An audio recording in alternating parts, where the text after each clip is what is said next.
Good morning, everyone. We are running a little late this morning. We've had some technical difficulties here, but before I start with the adoption of the agenda, I just want to mention in our municipality this past week, we had a very special birthday. Mr. Hans Schneider, who lives on Henderson Highway and has been a longtime resident of our municipality, celebrated his 105th birthday. Wow. And his daughter-in-law asked that we send something to him, which we did. So hopefully he received everything and he had a real good day. And I'm hoping that he enjoys the time that he has left with us. And I thought it was really nice that they asked us to send a celebratory note. We don't get that very often, and I was very pleased to send it on behalf of council and all the residents of our municipality. We don't have a lot of people over 105. I don't know if we have, how many we have over 100, so I just thought I would mention that before we get going this morning, so go ahead. So is he healthy? Is he at home? As far as I know, he is at home. I don't know his health. It was his daughter-in-law that actually came and approached me at the open house for the Blue Bridge last week, so we got the ball rolling. Well, congratulations. Yes. Yeah, that's wonderful. My neighbor Peter there, he was in his 90s and he was still at home by himself. Yeah, go ahead, Councillor Sutherland. Was that, they were on Henderson Highway with the St. Schneiders, Yes, the Schneider drain? Yeah, yeah. Okay, yeah. yeah.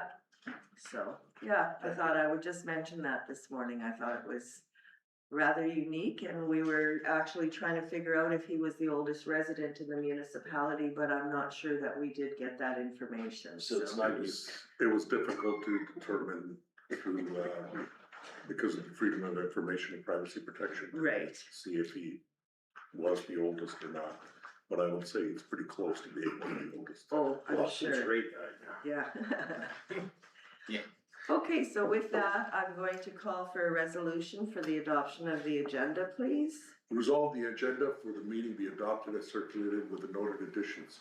Communication for action, 5.6, Association of Rural Municipalities, 5.7, Association of Manitoba Municipalities, 5.8, Recreation Manitoba Awards Ceremony Luncheon.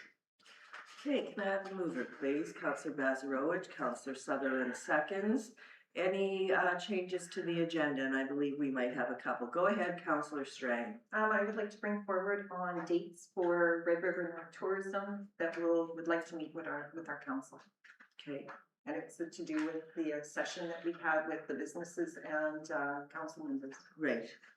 Okay, any other additions for the agenda for today? Hearing and seeing none, I have a mover, I have a seconder, I'll call the question, all in favor, opposed, and that is carried. Okay, confirmation of minutes, we have one set of minutes, and that was from our last regular meeting on January the 27th. If I could have the resolution, please. Certainly. Resolve the minutes of the January 27, 2026 regular meeting of council be adopted as presented. Can I have a mover, please? Councillor Boulanger, second, please. Councillor Strang, any changes or corrections to those minutes? Go ahead, Councillor Strang. 6.8, and it's to do with a subdivision letter. I would just like a little bit of notes put in there just to let the residents know that we did discuss it and let them know that the letter will be tweaked or reworded and that we have no association with the subdivision or with the person applying for it. Okay. Anything else? Not seeing any hands be raised. I have a mover, I have a seconder. I'll call the question. All in favor? Opposed? Carried. We have no delegations so far today. Don't believe that there are any that are booked in to present today to council. So we will move to communication for action. And the first one we have is Manitoba Good Roads And that's a 2-day seminar on maintaining gravel roads, I believe it is. Yes, it is, Madam Mayor. It's a course on gravel maintenance.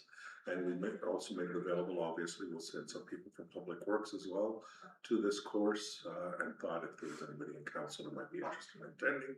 And it's at 8 AM, and it'll be on 2 separate days. 2 separate days for the seminar, March 11th and 12th, and no lunch is provided. And the cost to MGRA members is $400 per person, $500 if you're a non-member. Okay, is there any interest from council, or we're just sending Public Works employees at this point? I'm not interested, but I believe it should be just Public Public Works, Works yeah, attending that. That's who benefits from it. right. Well, we all benefit, but We all benefit in the end, but this is specifically put on for the employees. yes. Okay, so we'll receive that one as information. Oh, go ahead, Councillor Horbus. Yeah, I think we should send that, that guy from Public Works there, that, Kevin's guy. Yeah, the carpenter guy. Well, yeah, there'll be somebody going, but we usually leave it up to them to decide who goes. We don't choose who goes to these things. I'll have a talk with Kevin to make sure that Chris is able to attend. Yeah, I think it's important. Well, like you say, Kevin will decide that the actual operators that are doing these roads, if you can learn something, one thing, it's more beneficial. yeah. Agreed. Okay, item 5.2 on our agenda, Selkirk District Chambers new member night, networking night. Thank you. When they, Selkirk District Chamber, whenever they have a new member, they usually have a big event for bringing those people together. And they are having one coming up on, as I recall, was on Thursday, February 26th at 5:30 PM to 8 PM at the Chamber of Commerce. Okay. Heather, was there any interest from council to go? Yourself and now. Are you interested, Madam Mayor? Yeah, I did put my name down, but now I'm thinking about it. I think I already have something that night, but I'll double check. Okay, that's February 26th. Yeah, no, I don't, I'm good. I will put Okay. my name in. Is there a cost for that though? $60. Heather, don't pay for mine yet, please. I will double check and make sure that I'm good for that day. So resolve Mayor Feeblecorn and Councillor Robert Belanger be authorized to attend the Selkirk District Chamber of Commerce new member networking night at the Happy Sim Place Social, West St. Paul on February 26, 2026. Can I have a mover, please? Councillor Spicer, Councillor Strang seconds. Any discussion, questions on this one? Hearing and seeing none, I'll call the question. All those in favor, opposed, and that is carried. Next one, item on our agenda is the Manitoba Environmental, the fish dinner, the Red River Basin Fish Dinner Gala, and that is on March the 19th in West St. Paul. Thank you, Madam Mayor. Yes, March 19th in West St. Paul on at the Access Center. Normally, quite a bit of members of council go, and at the pricing that's listed in the past, council has bought a table, and we've just filled a table of 8 and invited others to attend and sit at the table with us. So if council wishes, we could look at buying another table again. The price is a little bit of a discount if you buy a table. And I had that number right there, yeah, $665 for a table, while it's $95 a person. And so if you're gonna have a majority of council attend, and usually I go, and if there's anybody else, we can usually fill out the table pretty quickly. Better buy a table. Yeah, It's we up to may as well council. buy a table, and I guess I don't know who put down that they're going, but I'm planning to go. Pretty much got a full table, right, because there'll be guests coming as well. Right. Yeah. Okay. Okay, so we're buying the table, so if we can have the resolution brought forward, please. Certainly.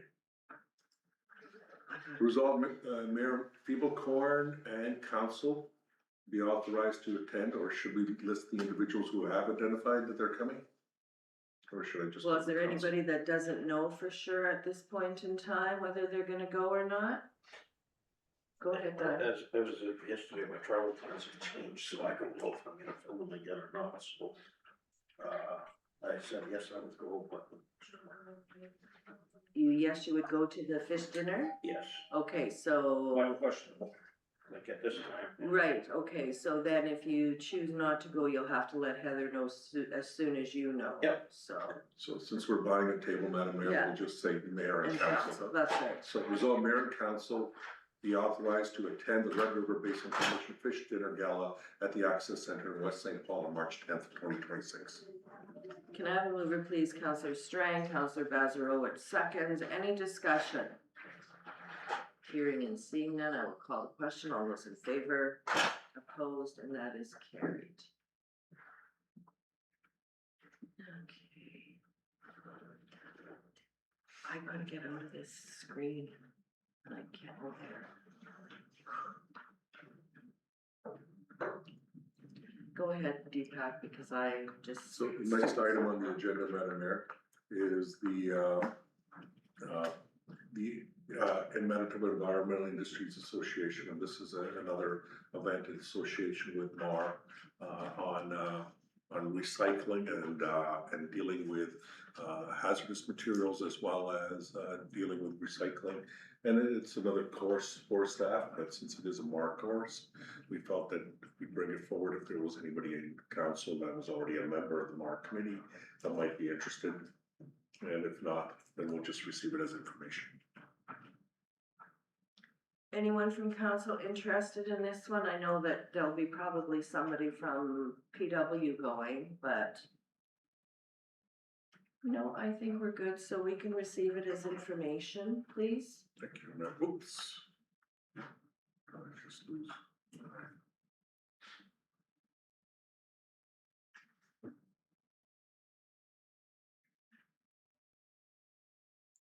Thank you.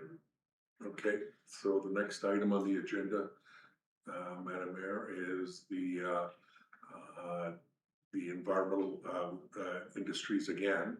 At this time, it's their breakfast series, and again, dealing with issues related waste management facilities and so forth. Right. I'm sure Arlita will pick some people and herself to probably go, but I just wanted to make sure the council was aware of this. If there's no interest in attending this again, these are breakfast series, we'll just receive it as information from council. Yeah, I think if we receive it as information, as long as somebody from PW goes or environment go. Go ahead, Councillor Spicer.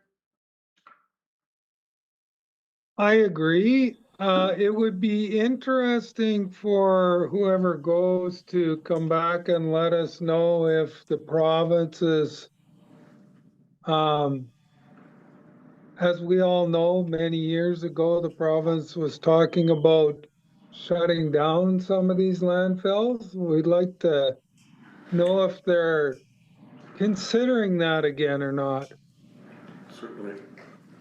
Because that's kind of the topic of the talk, so.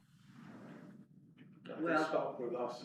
yeah, that's a very good question, because that was kind of way back when is how we ended up with our class 1 landfill, because the province came out with this big to-do that they were going to shut all these little landfills down, and they only wanted, I think it was 4 or 5 class 1 landfills throughout the province, and we were fortunate enough to get one, but then they did not follow through on what they said they were going to do. So it's been quite a cost to our municipality, but we seem to be managing so far, and hopefully things may change in the future. Okay, the next item is the next R meeting in March. Thank you, Madam Mayor. The next meeting in March is in St. Andrews. And the meeting will have Springfield, Taché, and West St. Paul as the reporting, and it's on February 27th, 2026. And I think several councillors have identified they'd like to go. Okay, and I believe that we had something else just earlier on our agenda for that same day, and I said I might go to that, but I will be going. I don't think it's It's the March 27th. fifth. It's March fifth. It's March fifth. You said February 27th.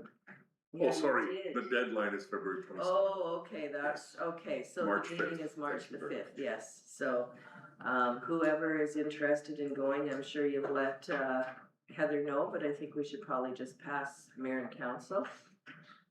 Sure. Yeah. Resolve Mayor Feeblecorn and council be authorized to attend the Association of Rural Municipalities meeting at Lower Fort Garry, St. Andrews, Manitoba on March 5th, 2026. Can I have a mover, please? Councillor Sutherland, Councillor Horbis seconds. Any further discussion on this item? Hearing and seeing none, I'll call the question. All those in favor, opposed, and that is carried. 5.7 on our agenda is the Association of Manitoba Municipalities Spring Convention. Thank you, Madam Mayor. As you know, now the spring convention every year will be held in Brandon, Manitoba. This year is the first year that they've started that new situation. And it'll be on April 21st through the 23rd. And they need to, the registration's open as of tomorrow. So we'd like to get going as soon as possible to make sure that we book the hotel rooms for council members that are attending. I'll give you guys an update on that. Okay. I know council will be very happy. We are at Lakeview. The one that you guys prefer was completely booked. And then we tried all surrounding, booked. So we'll continue to phone for cancellations. See what happens. Okay, thank you for that, Heather. And if we want to bring the resolution forward. So we only have one council member so far. Is any other council members interested in attending? I might, but I'm not too sure. So I guess I put no for now, but I'll have to make my mind up. Go ahead, Councillor Strang. Madam Mayor, don't we also have Good Roads then, too? I don't have the information on it. Oh. That's why I haven't tied it in. Things together. Yeah. Oh, Right. Yeah, I just presume that. Yeah. it Yeah. usually is, Okay. but we haven't had a meeting in a little bit, so I think there's one upcoming, so, yeah. We had a bigger, right? I thought we did have a winner, yes, in the Was competition. it Glenn that, no, for the meeting? I can't remember who it was, but I'll yes, check. we I'll let did you guys have a know By winner, the end of today. Yeah. because- so. I put down unsure, but I will check and let you know right away. We could always put Dave Harvest and Scott Spicer along in the list. Or sorry, Dave Sutherland and Scott Spicer on the list. And I don't know if anyone else. And then if you don't go, it's easier to get the resolution forward today and then we just not register you immediately. Well, I think too, it's not so much the registration that is a concern, it's the hotel rooms that if Heather can find, 4 rooms, that would be great. And then if we have to cancel one, we cancel one, that's nothing new either, so.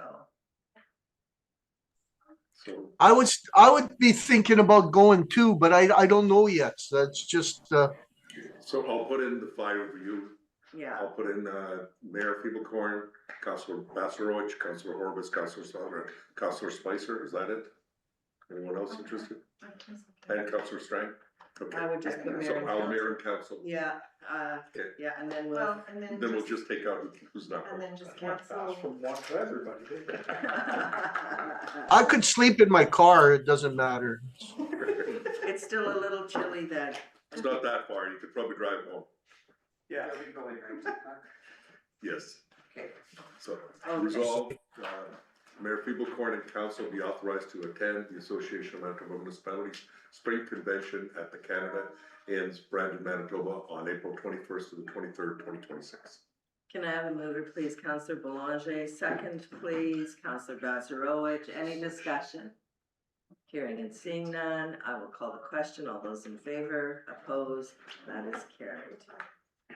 Okay, the next item we have is Recreation Manitoba. There's an awards ceremony luncheon. I Yes, ma'am. gotta sneak off to my other meeting. I'll see you guys later on. Okay. Okay, thanks, Scott. Thanks. And Heather, just keep an eye out, Scott will just re-enter the same meeting. Yeah. Okay, so, this is the, awards ceremony luncheon, and it's always good to attend in case somebody gets an award from the other end. I've marked it on their attendance sheet. Yes. So they are aware. Yeah, So, what we have is an award ceremony happening on February 27th at the Canada Inns in Winnipeg. And, luncheon tickets are $65, and we are encouraging as many members of council to attend as we can. So on that, I have a resolution, I think everybody's received it, so I have the list of the names that are attending. If anybody else wishes to, let me know. So what we have is resolved Mayor Feeblecorn and Councillor Sandra Strang and Glenn Bassaroich be authorized to attend Recreation Manitoba Awards ceremony luncheon at the Canada Inns Boulevard, Manitoba in Winnipeg on February 27th, 2026. can I have a mover, please? Counselor Strang, Counselor Sutherland seconds, any discussion? Go ahead, Counselor Strang. I believe the person already knows. Oh, okay, I believe they notified them, yes. Okay, So yeah. Well, we'll let the just, little bit of the cat out of the bag. Yes. yeah. okay, that's good. Okay, so I have a mover, I have a seconder, I'll call the question, all those in favor, opposed, and that is carried. Okay, so, where am I here? 6.1, we're down to new and other business, Yes, Madam Mayor. and 6.1 is appointment of senior election official for the 2026 municipal election. Thank you, Madam Mayor. As per the Municipal Act, as well as the municipal councils must identify a senior elections official. We are recommending Sue Sutherland, who worked as our senior elections official last election, will continue on as the seniors election municipal. We'll make sure that monitoring and making sure that we're running our election as per the act. Okay. Any questions or comments? We'll bring a resolution forward. Okay. Whereas subsection 10(1) of the Municipal Councils and School Boards Election Act requires each municipality to appoint a senior elections official, and whereas subsection 11(1) of the Municipal Council and School Boards Election Act provides that the senior elections official is responsible for the administration and conduct of election and for carrying out the duties assigned under the act, therefore be it resolved that Sue Sutherland is hereby appointed to the position of senior elections official for the rural municipality of St. Clements for the 2026 municipal election. Okay, can I have a mover, please? Counselor Brazerowic, second, please. Counselor Boulanger, any other discussion? Hearing and seeing none, I will call the question. All those in favor, opposed, and that is carried. Okay, Board of Revision. Thank you, Madam Mayor, and this is in relation to the Board of Revision and the identification for the Board of Revision date, and for council to adopt that, and that will be on November 18th at 10 p.m. We did bring this forward last council, and we just decided to go back to make sure that we had resolved as to the assignment of the individuals and the names, and we have done that, so we're bringing it forward. So the resolution is resolved, council agree for the date of November 18th, 2026 at 10 p.m. for the Board of Revision for the 2025 assessment rolls, and if information is received in time, the added taxes under section 3261 of the municipal act. Let's say 10 a.m. 10 a.m., that's what I thought. Fix that, got it. Further be it resolved that Horst Walk, Victor Coos, Gary Marshall, and Dallas Attridge to sit on the Board of Revision members for the Board of Revision being held on November 18, 2026. And further be it resolved, Bruce A. McDonald be appointed as chair and Rose Asham be appointed as secretary of the board with Shannon Plischke as assistant secretary to the board. And further be it resolved that the non-municipal board members be paid an honorarium of $150 for each session. Okay, can I have a mover, please? Counselor Gazarovich, second, please. Counselor Sutherland, any discussion? Hearing and seeing none, I will call the question. All those in favor, opposed, and that is carried. 6.3, East Falkirk Fire Department tanker retrofit. Thank you, Madam Mayor. This was already approved in the budget last year for the tanker retrofit. What it was the old tanker that the East Falkirk Fire Department had required a replacement, but after discussions, we realized that the chassis and the overall vehicle was in good shape, and just the tanker itself was needing to be replaced itself, the tank, and we were able to find one to be able to retrofit it. At that time, I had identified that it couldn't work for $140,000. Since that time, there's been some delays in getting it through the system, and they've been working with Seahawk to finally figure the installation and the design out. The price has gone up slightly, and it's gone up by $2,860.12 from the budget that was approved, and bringing it forward for council's approval. Question. Go ahead, Counselor Boulanger. If I was to buy a poly tank for holding water, I'm just shocked at $140,000 for a poly tank. It's not just, It is what it is. it's but not just they the gotta- tank itself, They it's gotta put the, it on the fire. they gotta truck. install it, they gotta set it up with the The old fire, one off, plumb it. yeah, Okay. and take the old one off, yes. That's it. Yes, That's it. yes, generally speaking, all fire equipment It's red, pricing got is lights, quite. right? Yeah. Yeah, It probably made You 30 said it. grand on it, clear, there's nothing you can do about this stuff. No, you're stuck. There's, Yeah. Okay, Realistically, we're saving double that, from replacing it as a full. Yeah. Tanker it's itself. still inflated prices, but we're stuck with it. Okay, I'll bring forward the resolution, Please Madam Mayor. do. So, resolved administration be authorized to proceed with the retrofitting of the 2003 International Tanker Poly Tank, at the cost of $142,860.12, including applicable taxes to be funded from the fire reserve. Can I have a mover, please? Counselor Gazarovich, second, please. Counselor Strang. Any further discussion? Hearing and seeing none, call the question. All in favor, opposed, carried. Okay, go ahead. So the next item, Madam Mayor, is from the East Beaches Development Corporation, and what they're asking for is support for their auction, silent auction that they'll be having at the event. As you know, we normally support the East Beaches Development Corporation's fishing derby on a regular basis, on a yearly basis, and we are already approving a $2,000 contribution along with providing for porta potties on that location. And what they're looking for is something that could be used, and this could be basically some of our material that we have, such as branded items that we use to fill up people's silent auctions, and that's what we're recommending to move forward. Okay. I'm just a little curious. It's basically for a silent auction prize, but we don't normally get those on our agendas. They're usually just done, are they not? Or are we starting I something? put it new? on there because you sent it to me, said to put it on the agenda. You And, emailed it.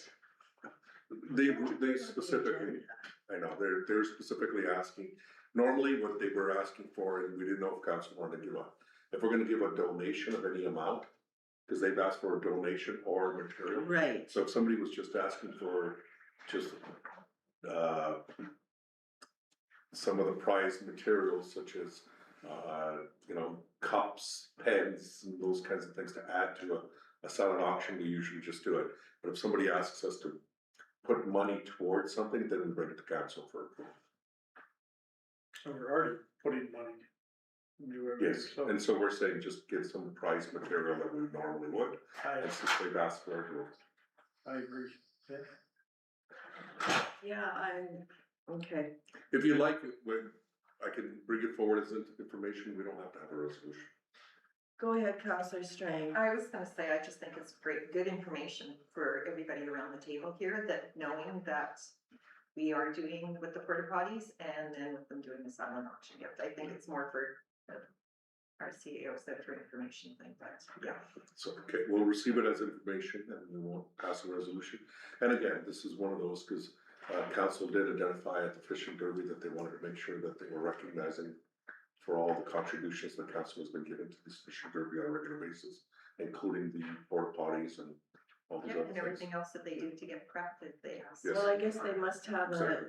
new group doing some of these things though too, because when I looked at this, the letter is just signed by, well, I see now that I know who signed it, but there's no name attached. It just says EBDC event representation or representative.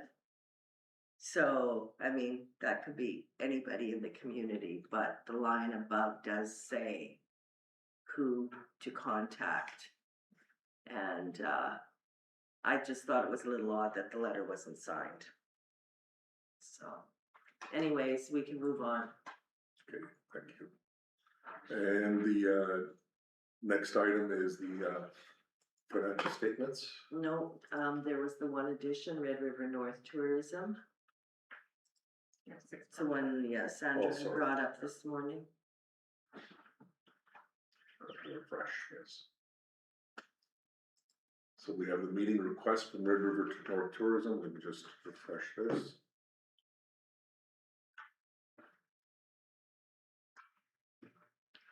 Yeah, and that just came yesterday, I think. I don't know.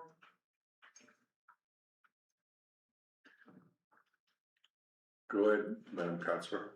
I just want to say, I did send one thing just a while ago, I did send, because I'm trying to recall one of our meetings, and I thought that actually, both councils and the city of Selkirk, that the three of us were gonna get together with the results. I know they've already met with the business sector, because they had it on one of our nights of our council, so I could not attend, and I just thought, so I sent them an email saying that just for clarification, that I thought it would be with the two councils and the city, that the three of us would meet together, because they're, the Red River North Tourism is who they represent us, so I just didn't know that we were meeting individually, and it does say there for 1 hour meeting, and I thought, you know what, pulling us all in for 1 hour? It's a long time, Like it's a on- long meeting.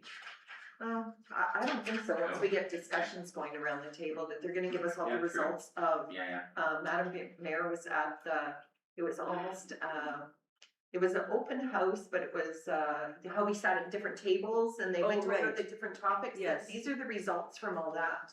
So they did have it with the business sector, but, I don't know, to me, I just sent them a thing saying that I think it would be better that if we all met together, and what it is for Red River North Tourism, where we see them in 5 years and the benefit of them to our municipality. So, and I know we have money sitting with them that they have not, because they keep track of who they spend, where they spend their money in different regions.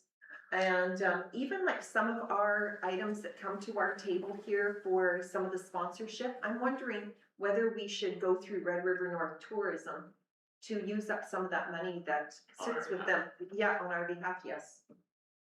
Like, you know, whether it's the ice fishing derby, whether it's the Lockport, I know we always give to the Ice Village. And I think that has to be explained to both St. Andrews and ourselves, that maybe it should be going through Red River North Tourism.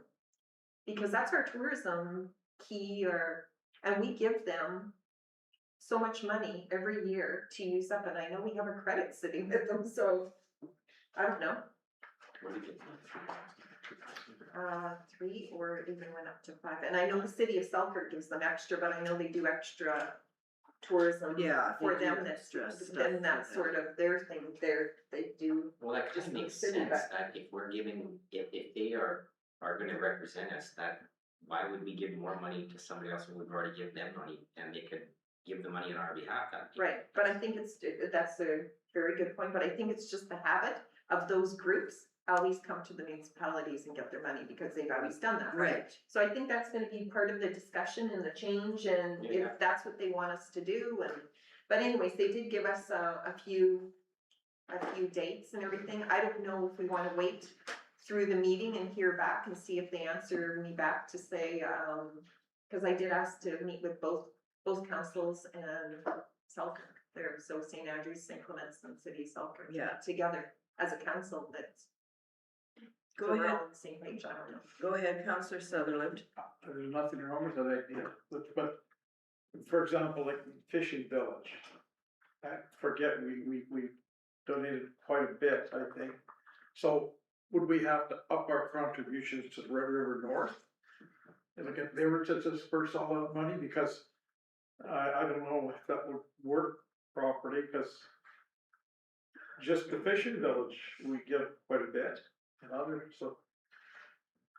It's It would be okay worth to a do it. dialogue with them and see which is the better method. So if we gave some money to Fishing Village and Red River North is giving money to the Fishing Village or not, and we want the Fishing Village to go there, then we could just give an increase in our donation to Red River North Tourism, and everything goes through Yeah. that. And let them look after it all, yeah, rather than putting it, say, on our rec or other staff here in our area too, but as long as there's some kind of communication that we know what's, and that we're getting recognized for it also.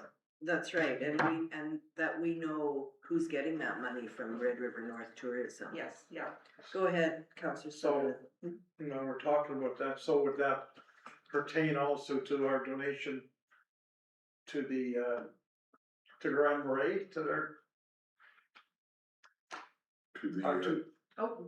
To anybody, I would say it would be to anybody who belongs to Red River North so we would Tourism. have to go through all that and make sure we there's a shift proper that money, accounting. yeah, I don't know how that would. I don't know. But that would be that would be the discussion that they want to Yeah. have with us and You know, everything, maybe so. it's better if we disperse the money as we've been doing, and we know, but I get it, Senator. I agree, but does it make it more complicated? Yeah, I don't know, but that's one Yeah, of the discussions that they would like to have to, Yeah. where they see themselves in 5 Yeah. years' time, or So, a succession plan for them, so. so the challenge we have, council, is that they're looking at offering dates of the 13th, 18th, 20th, and 19th, which are all before the next council meeting.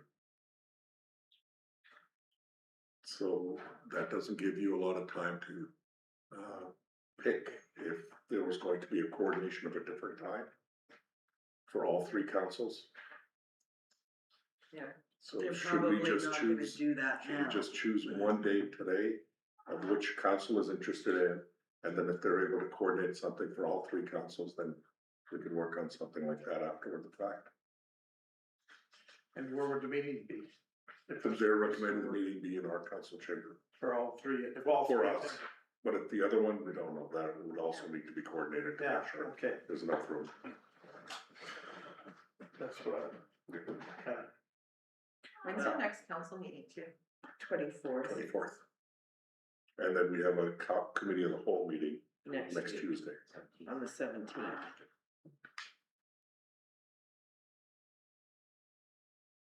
So, I'm gonna leave it up to Councillor Strang because I know she has other commitments, and some of those days that they've listed, I'm not available already, so. Yeah, would we be, do we have room in our committee of whole meeting that if they came to that? Like, just, if I threw that date out there? sure, Yeah. we could. put I'm them just in. thinking we're already there, it's only an hour meeting to come back to the Yes. office here, like, I don't know. Maybe it's no good for them, too. Yeah, they hadn't offered the 17th, No. otherwise I would have jumped on it.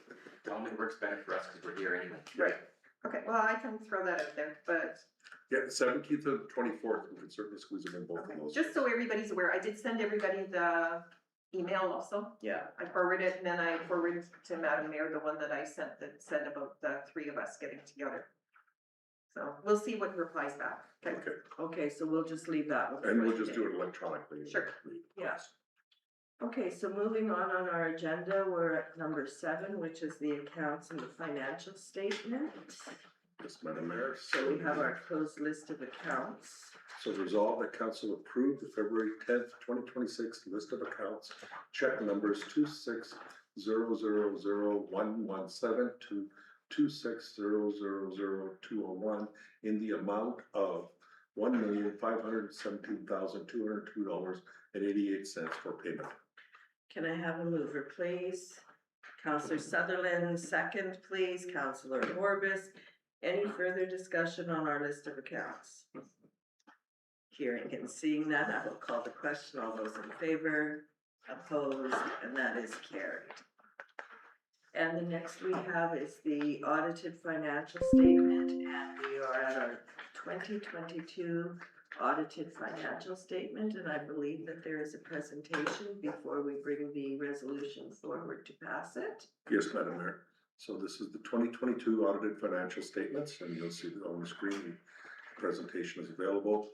And for the 22 we're presenting council is the Rural Municipalities audited financial statements for the year that are ending in December 31st, 2022. As you know, we've had some challenges in getting these done ever since COVID and managing with our auditor, external auditors. With our new auditors, we have been catching up very, very quickly, and we're already finishing up on 23 and 24. These statements that are being presented today have been prepared in accordance with the Canadian Public Sector Accounting Standards and independently reviewed by our external auditors. Overall, the audit confirms that the municipality remains in a stable financial position with a positive annual surplus, continued investment in infrastructure, and a strong accumulated surplus. The auditor has issued what is known as a qualified opinion. I want to be very clear for council and the public. This qualification does not relate to spending practices, internal controls, or financial management.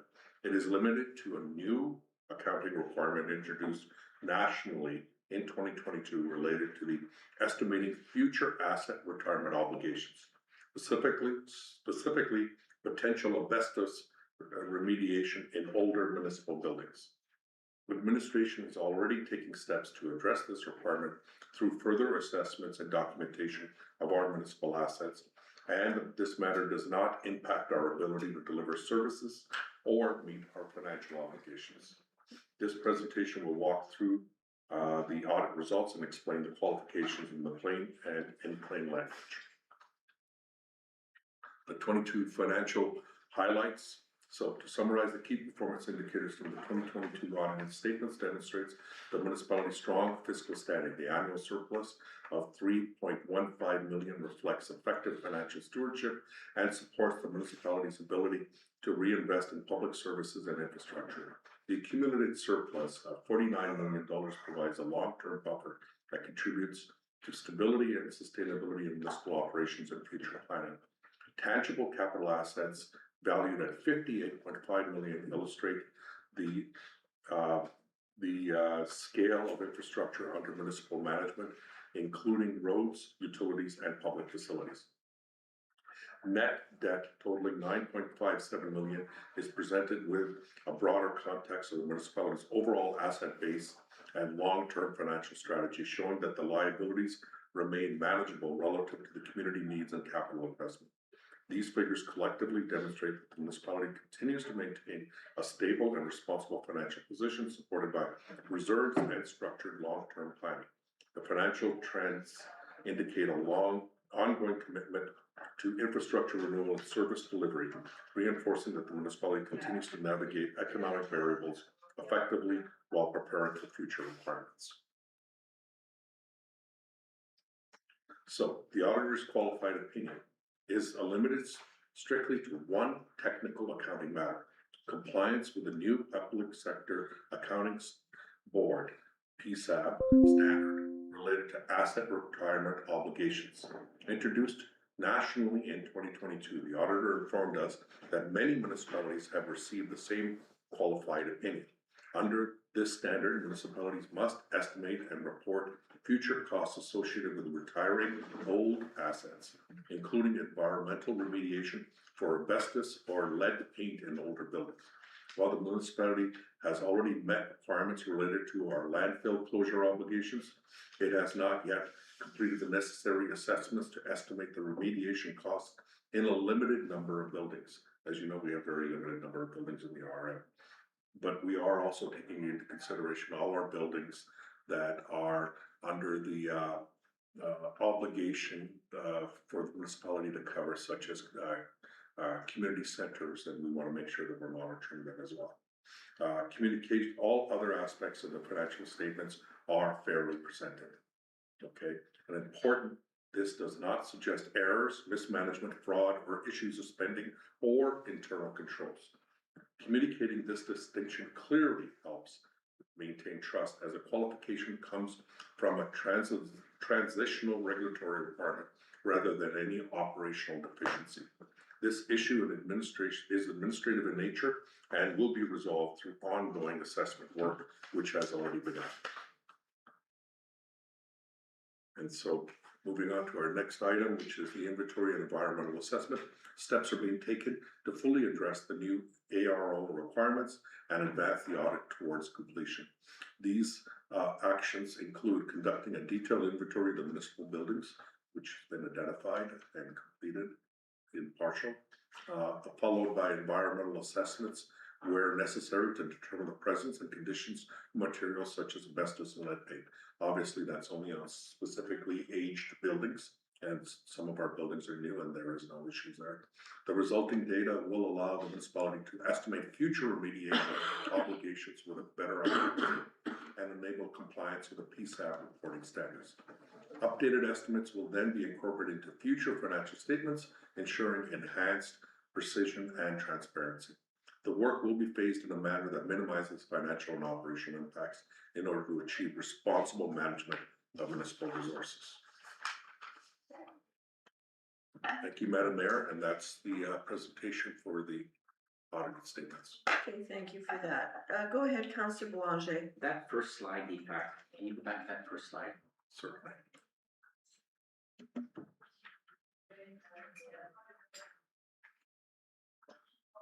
Sorry, just want to make it large enough so that everybody can see it. Okay.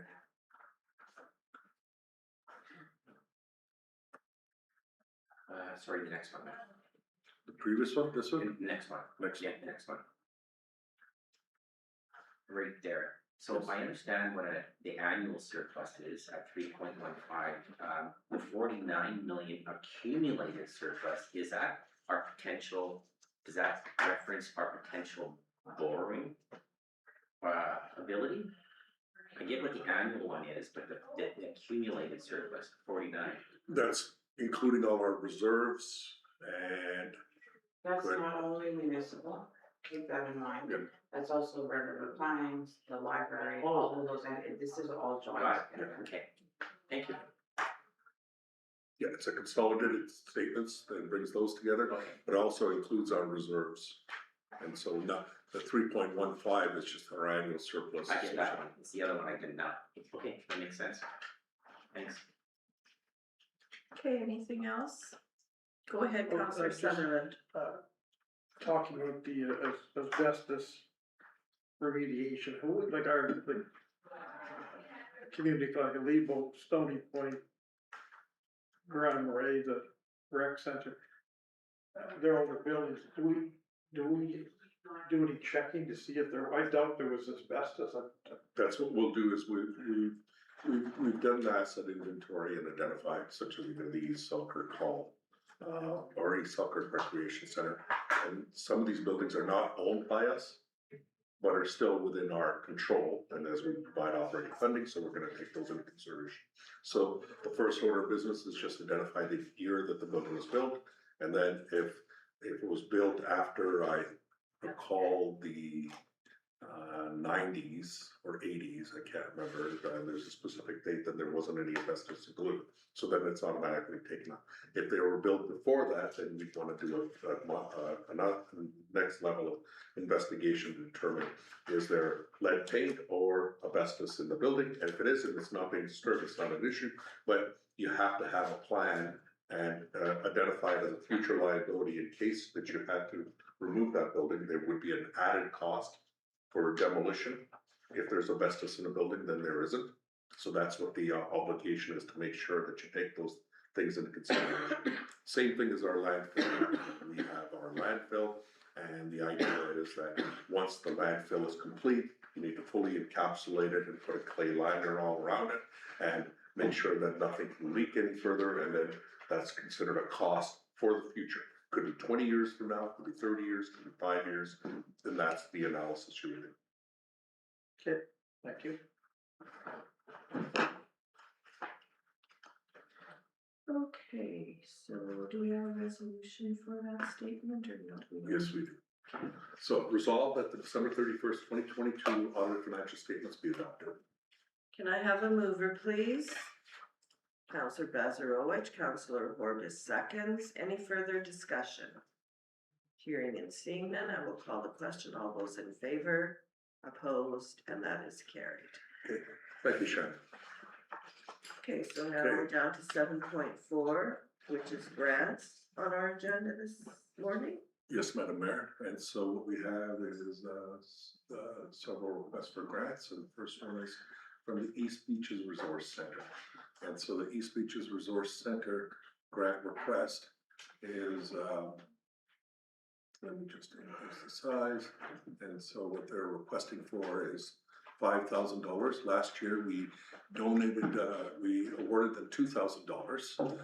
And this year, they've identified that they have a large budget. And then as part of this, so this is, as you may recall, this is the East Beaches Social Scene, and it's related to the trips from Grand Marais that they do and they've identified exactly 11 RM residents and who they've been supporting, a total of 54 rides. And that represents about 22% growth in participants and a 35% increase in the number of rides. But what we're looking at is that based on the current participation levels, the cost equates to about $455 per resident served, and or $93 per ride. Okay, if we were to look at the $5,000 grant that they're requesting. In doing this review, the administration has reviewed this, and we feel that $1,000 grant is more than sufficient. Obviously, it's up to council to decide what they would like to see as a grant. Okay, I'll open it up. Comments? Go ahead, Counselor Strang. Madam Mayor, after reading this, well, first of all, I know that everything is getting expensive. I would be in agreement to give them the same amount as we gave them last year, not to go down. The other thing is I noticed they are now also renting spaces as maybe Councillor Horbis or Councillor Sutherland, and they're in our Grand Marais Central also, so they're there, the center also. But it sounds like here at East Beaches and at Victoria. That's the way it sounds in this. They offer rides from Victoria and East Beaches. Okay, so they say in here that they have space. They'll And then pick the up points, I guess. social scene building where that is. That's up in Victoria. That's But in this, the way this reads is they have space in both places. So that's the way I took it. I'm like, oh, now they're using a bit of the space. No, okay, so Not to my thank you. knowledge, they No, I don't. It's think up. this is specifically related to the rides. I would be in agreement to go back to what we gave them last year. But that's Doesn't just. say, it doesn't say here what we gave We last. gave them $2,000. 2,000. Yeah, we gave them $2,000 last year, as we didn't know the numbers and they were asking, and then council decided, and I think they were requesting $5,000. Council recommended 2,000, and so based on this, the administration's recommending 1,000, but it's up to council to decide. We're fine with it. It does say. I'll go with whatever everybody, I just thought. I'm okay with the upping it because I guess we don't know at this point in time, it is the beginning of the year and we don't know if their ridership or anything like that is gonna increase over the course of the year. We do have older residents in the beaches area, so they may be needing rides and things like that, so I would be okay with at least leaving it the same as it was last year. Go ahead, Councillor Belanger and then Councillor Sutherland. I would agree with that. This is a service that people rely on. If we didn't have this at all, we'd have nothing. And it's just nice knowing that there's a group out there that is doing it. And it's a benefit to our residents. So I have no problem going with what you gave last year. Councillor Sutherland? I'm okay with sitting about $2,000. I remember last year, their borders, I'll say, where they were picking up, it went up to Laconia, I think. They expanded it. I think it was even a little further south.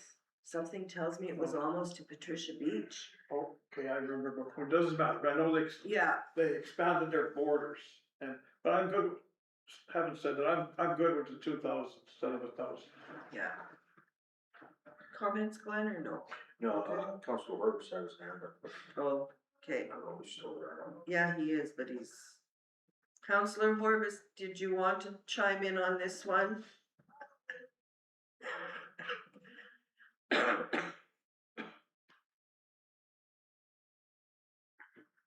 Council Horbis, did you wanna, do you have any comments on this item? You're muted. Yeah, you mean on the 2Gs? Yes. Yeah, I kind of with Sandra on this, I think. I don't know. Okay, that seems to be what the rest of council's going with as well, so I'll modify Yeah. that. Yeah, I'm looking at it and whatever, but I guess sooner or later we gotta do kind of what you guys, what our administration is doing for us too, is to say if it's only 1,000, it should only be 1,000 then, you know, I mean, that's why we pay people to look at these things or whatever too, so, you know. I mean, everybody asks for more all the time, like, you know what I'm saying? Mhm. And Yeah. this is good for our community, but it's not any different than as if I don't know how to put it. It's providing a service for our community members, but it's sort of like taking individuals and helping them individually too, I guess, to a certain extent or whatever. I don't know. It's, I don't know. Well, I guess in a sense it is, because if you're living in, I'm just gonna use Baconia, for example, and you have no transportation to get to your healthcare provider in Selkirk, then this is what they use this for. They use it for doctor's appointments and grocery shopping and things like that. And I don't believe that it's just a one-on-one. I think they may try and time it so that they're taking a couple of people at the same time rather than a one-on-one. But that's maybe some of the information we might be able to find out. But I know at one of the events I was at, in Vic Beach, that's what they talked about, is they try to kind of group them together. If there's a couple of people that have to go into Selkirk for whatever reason, they try and get them to go together, so. Yeah, they told us all about this at one of our meetings there, I think Dave and that that board that we're on there for that GMCC thing there. So yeah, they explained all this, what's happening there, but like they've got an office there at GMCC that they use. They use that building sometime there, but GMCC charges them for that. And then I don't know why GMCC should charge them for that, you know? If we're all trying to help and do whatever here, I mean, why are they, you know, going after that little bit of nickel and dime there for that, you know? I thought that's why that building is there, is to for the public to do all that stuff there. But it seems like everybody's charging for everything, you know? It's just like it's double dipping. Where's Okay. their office, Dave? I don't remember them have a special office. They may not have an office, but they probably go there maybe once a week to do something and have a space in there, but they may not have a dedicated office. I don't know. Well, on this said that they, Maybe I missed it. no, they said in here. Yeah, here's that office that's right behind us there, Dave. The office that's kind of where we sit with our backs to it in that corner there. I don't know if they showed it to you, but where they want to put that kitchen door right across from there, there's an office there, and that's where they have it. Okay, thank you.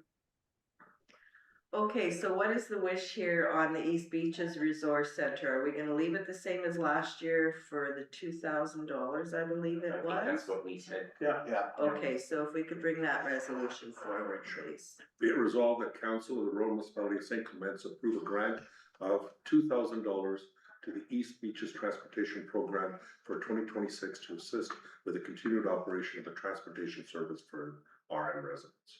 Can I have a mover, please? Counselor Strang, Counselor Bazarowicz seconds. Any further discussion? Hearing and seeing none, call the question. All those in favor, opposed, carried. The next item on the agenda is the Broken Head Ojibwe Nation Fishing Derby. And Yes, it looks Madam like they're looking for a bit of a donation for that event. They are looking for a donation towards that event, and the administration has taken a look at their program and what they're requesting. This is the first time that's been requested. As you may recall, the chief and council in our meeting had also brought this up, and we're recommending a $100 sponsorship contribution. Okay, any questions, comments? Okay, if we have a resolution, we'll bring it forward. Be it resolved that Council of the Rural Municipality of St. Clements hereby approve $100 sponsorship contribution to the Broken Head Ojibwe Nation in support of the 4th annual ice fishing derby taking place on Sunday, March 1st, 2026 at Laconia Beach. Can I have a mover, please? Counselor Sutherland and Counselor Boulanger seconds. Any further discussion? Hearing and seeing none, I'll call the question. All those in favor? Opposed? That is carried.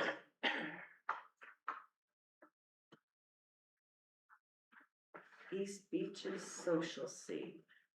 Thank you, Madam Mayor. And so what this is the East Beach Social Scene has requested $5,000 for support of their program. And they also, which is including operating expenses, including staff wages of $2,500, $1,000 for event sponsors, and $1,500 for capital projects. The social scene is receiving already support also from the Arm of Alexander, but we feel that based on the information that's been provided, first of all, operating expenses are supposed to be are generally ineligible for grants such as staff wages and so forth. And $5,000 request equates to about $192 per resident who's sort of participating in this kind of an event. So what we're recommending is that we decline this and just receive it as information and just encourage them to ask for funding event specific, as opposed to these special events. We've had these kinds of requests in the past.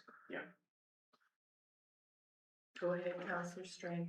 Can they apply for something on the growth fund, like the Manitoba Growth? They Fund, certainly something like can. that, like, Yeah, they could. should be applying maybe for things. Yeah. Yeah, Okay, if the council's comfortable, then we'll just receive it as information. yep, thank you. Yeah, and if we can just send them some sort of a reply, kind of directing them where they could be looking for funding. We'll make a note of that. Thank you, Madam Mayor. And so the Library. next to the Gaynor Family Library, and this is our regular installment for the year. This is our, $61,000 being brought forward for our first installment for the operating grant that's received for the Gaynor Family Library. Okay, any questions or comments? If not, I will ask for the resolution to be brought forward, please. So resolve council approve the payment of $61,540.60 to the Gaynor Family Regional Library for the first installment of the 2026 annual operating grant. Can I have a mover, please? Counselor Sutherland, Counselor Horvis seconds. Any further discussion? Hearing and seeing none, I will call the question. All those in favor, opposed, and that is carried. Okay, we are down to our bylaws for this morning. Thank you, Madam Mayor. This is first reading for the bylaw for the campaign expenses and contribution. You may recall we brought a decision paper forward for discussion with council already, and those are requested to update the bylaw so that we can increase the spending limits in light of cost of living increases and so forth from the last election. And so the increases, spending limit has gone to $7,000 for head of council and $6,000 for a councillor. And we've updated the Schedule A so that the, election finance statements aligns with the 2026 general election. And so we brought the new bylaw 1 of 2026 forward for adoption, but today is just first. Okay, any questions or comments on the bylaw? Go ahead, Councillor Sutherland. Okay, we have spending limits, we've upped them. Correct. How does that work for other people that are running? They have to follow the bylaw. You have to, They have to follow the bylaw. Everyone that's running has to follow the bylaw, and afterwards they have to fill out the forms. Yeah. That you are all required after the election, the ones that are elected, as well as anyone who wasn't elected to show. And if they didn't, then they're in contrary to the Elections Act. as we all had to do before. Yes. Okay, just want to confirm that. I Yeah, there is a, Suspect that they thought Right. that's it. yeah. As part of the bylaw, there is a schedule that is, I guess, indicated candidate election finance statement. Yeah. So that's for after the election. And it Which- has to be filled out by a certain date. Yes. And whether you win or lose, it doesn't matter, you still have to fill this out.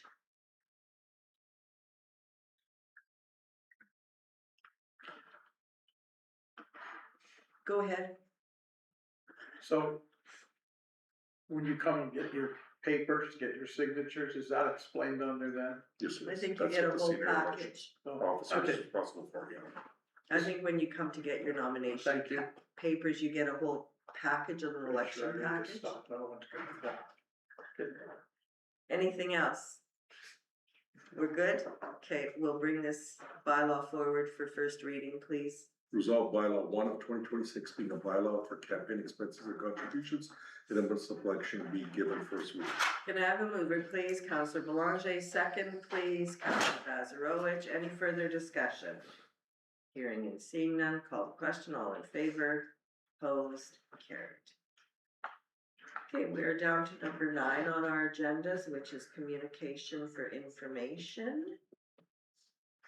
And I'm not sure if there's anything that a council member would like to bring up, or whether our CAO has a couple of things that he would like to bring up, but I'll open it up. Go ahead, Councillor Belanger.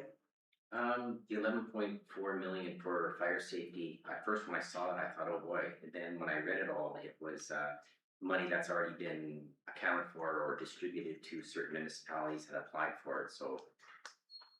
At first I thought it was money that we could apply to, but it's money that the government put Already in put that are already forward. approved. But it does show that the government has been listening to the municipalities, and I think at the AMM, Yes. it was identified that Yes. fire, needed support, and so they added it to the grow apps. They have been improving a lot of those. We, of course, have applied for much larger grow app, applications, such as our, infrastructure improvements in East Selkirk, as well as our landfill, and we did receive the landfill, which was a $2 million Yeah. grow, support. Okay, anything else that you wanted to comment on? Yes, Madam Mayor, the one I'd like to draw to your attention is the item from 9.4.2, which is the new executive director for the Selkirk District Community Foundation, just in case the council hadn't seen that. But the new director has been selected, and she sent a letter to us, Meredith. Did she not announce that when she was here before? I think she did, but I think she might have, but but this is the official announcement that Yeah. she's looking at. Thank you. okay, anything else that is needing to be brought forward? I didn't really see anything. Okay, if there's nothing else, I will move to council reports. And I'm going to start with Councillor Belanger. Yes, the only thing I have is the last council meeting, I attended the planning portion at 6, that was on the 27th of January, and that's all I have, Madam Mayor. Okay, thank you for that. Councillor Strang. I don't have that much, but I do have a few things. January 28th, the next day after our last council meeting, I attended the Blue Bridge Open House. So it was a lot different from the previous meeting that they had at the Blue Bridge. It was just an actual open house that you walk around, and they did have that the last time, that they had all the boards up and all the provincial people were there, but, this time there was no discussion. Oh, really? So you couldn't ask the questions, and I can see people were very frustrated by that, so, which I don't blame them, so I went up and I said to one of them, I said, you know what? You already set an example of what you had last time. And I said it was really good discussion, and you got to feel of where everybody was going with it. But I said this time, I said there wasn't. They did have a voting of your three options of the three that they did present to us in council. The other thing is I asked the city of Selkirk, did they meet with you? And I was told, and they said yes, that they met with the city. Everyone that I spoke to from the city of Selkirk told me no. So I'm like, where are we at? Wires crossed somewhere. Exactly. And I said to her, I said, you know what? We're both involved in it. We're the two regional partners here. We should be having a meeting together. When you have those Zoom meetings with us, we should be together on it. So thought it was a little strange and everything, but yeah. And one of the things that I was going over to those towers. So if it goes with option 3, those towers come off that bridge, and there's already the rumble there. Oh, they're already been spoken for, already this, and I'm like, you know what? There's two of us. At least one should be given to each one of us. The other thing I mentioned to them is I said maybe they should be built somehow into the bridge so it stays there, and you should have welcome to St. Clements on one end and City of Selkirk, welcome to the City of Selkirk, or something on the other end. So I don't know what the result will be, but That's good. sure. So you said they voted, there was voting, did they give you the results of? No. Oh, okay. Councillor Spicer and our mayor was there also. Yeah, so I Yeah, didn't but miss it. nothing, you just got to vote and that was it. Yeah, and They were took all- just gathering results on Right, it, they so- took all that information back with them, and I guess they'll Okay. be scheduling another meeting with us. Cause I think it's a public consultation that you would normally see with capital projects. What they do is they come out and then they do a presentation, open house kind of a scenario of the options available. This isn't about doing project planning, Right. it's more of the options that are available that are being recommended, and that's what was being done. I guess just because of their last meeting, that it was, there was lots of discussion and questions and inquiries and everything that people were getting up. I think they would have had that also. Yeah, so I didn't- think people were just expecting it I'm again, sorry. not just an open house that you walk into and you see the boards and that's it, that's all. So it should be noted that Councillor Strang and Councillor Boulanger had identified comments that were to be shared with the minister regarding the Selkirk Bridge. Those were shared at the last meeting, and unfortunately Councillor Strang wasn't able to attend, and Councillor Olich spoke to those very eloquently. So they were spoken to. Yes. Yes, the exact words from Councillor Boulanger. Because, and Sandra's got more of a report, but I just wanna make a couple of comments, if I may, on Blue Bridge. I'm glad that these comments were brought forward, and they were very specific, because in my personal opinion, I think a lot is happening here that needs to be talked about, and I think that specific question about the premier knowing, because I do believe a lot of this is happening at a lower level. It's just engineers doing what they need to do to fix an 80-year-old bridge.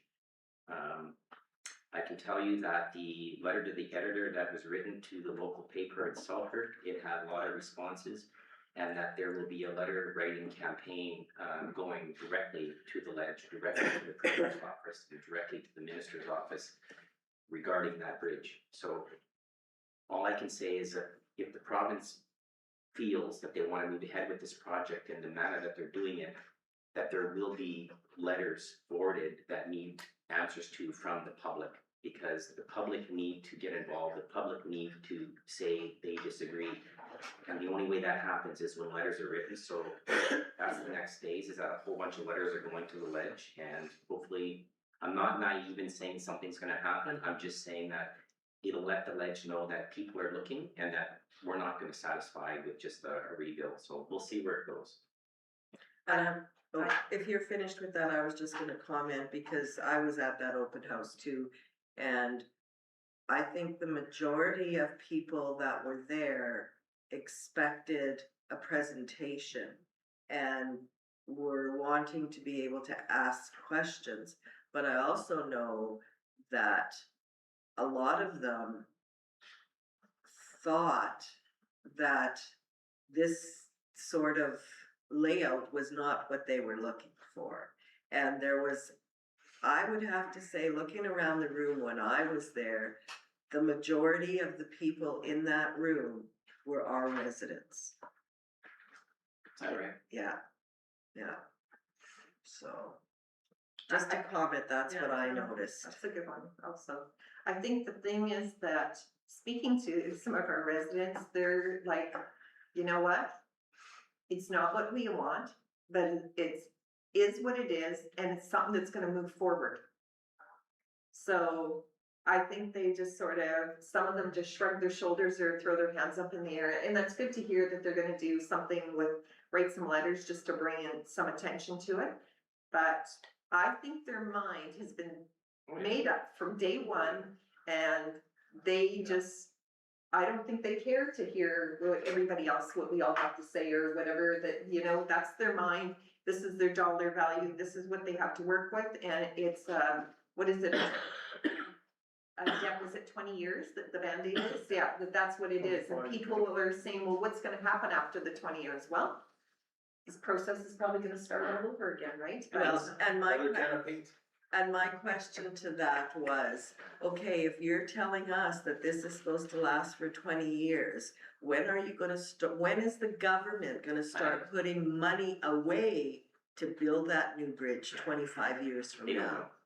I think it's Gotta just really, start today. it's really, Mhm. I think it's really overwhelming for residents, and like Sandra said, I think that's what it is we often see just the hands being thrown up because you just give up, right?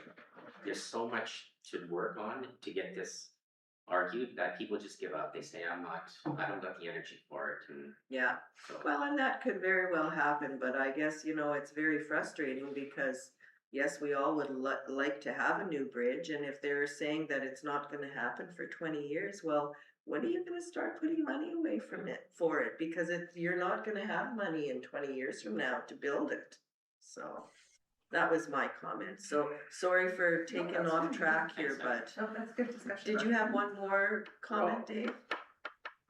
Yeah, like the towers. I know they did explain to us, if the towers were to be removable and the bridge would be closed down while that's being done for, they said a couple of months. Usually that couple of months would probably get double that, but. And, you know, if they can leave the towers, I know the big, cement balancing block, whatever you wanna call it, I know they would remove that. 'Cause Counterweights.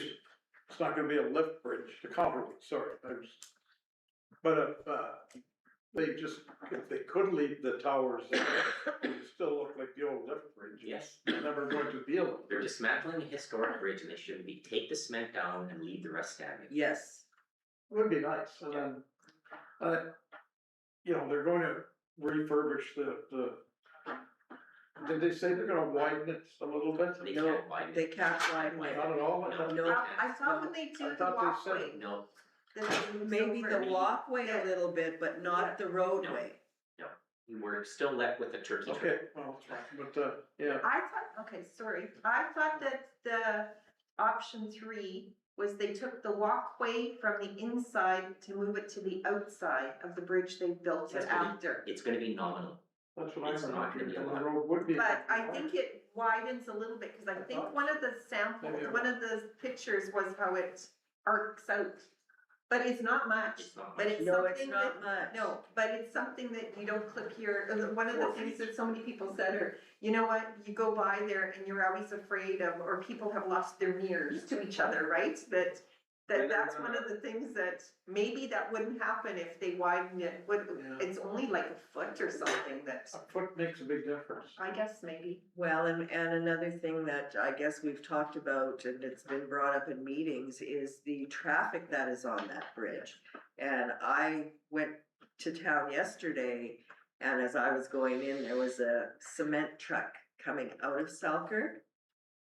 and he was full because his barrel was turning, so he had something in there. And when that bridge shook, I've never felt it as bad as I did yesterday. It was awful. Yeah, I don't understand, but they explained to us the restrictions on the highway itself, or here's the restrictions, so they can't put the weight of the bridge down. They're not gonna bring the restrictions down, which I just don't understand their logic on that.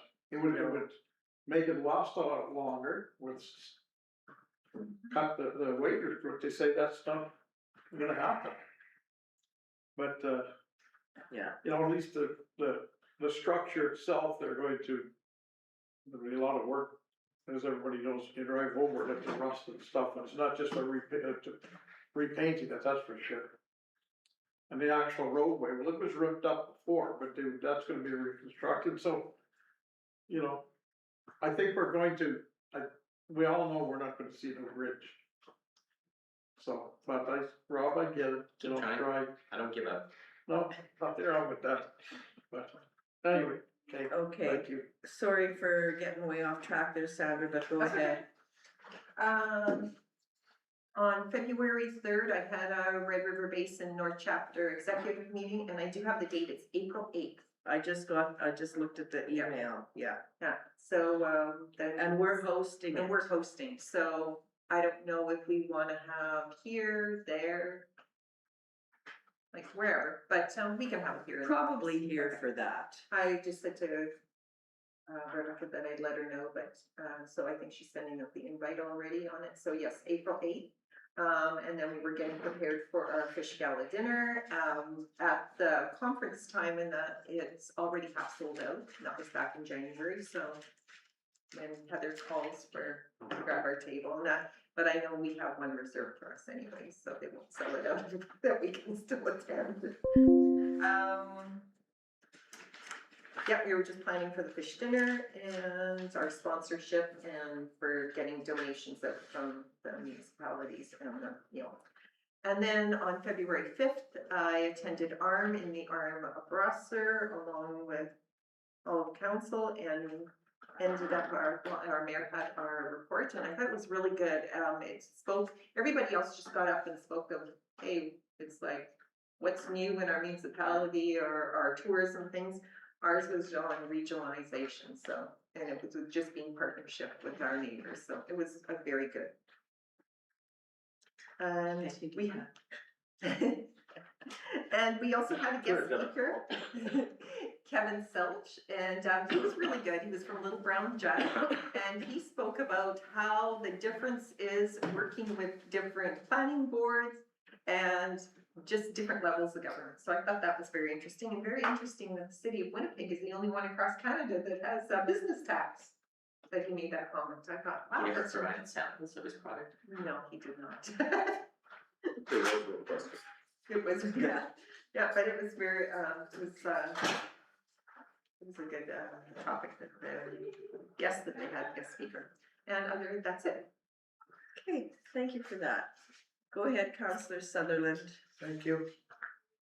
All I have is the ARM meeting and Sandra spoke on that February 5th, so. Thank you.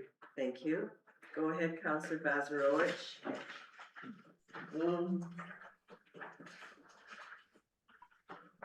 January 28th to 29th Disaster Management Conference in Winnipeg.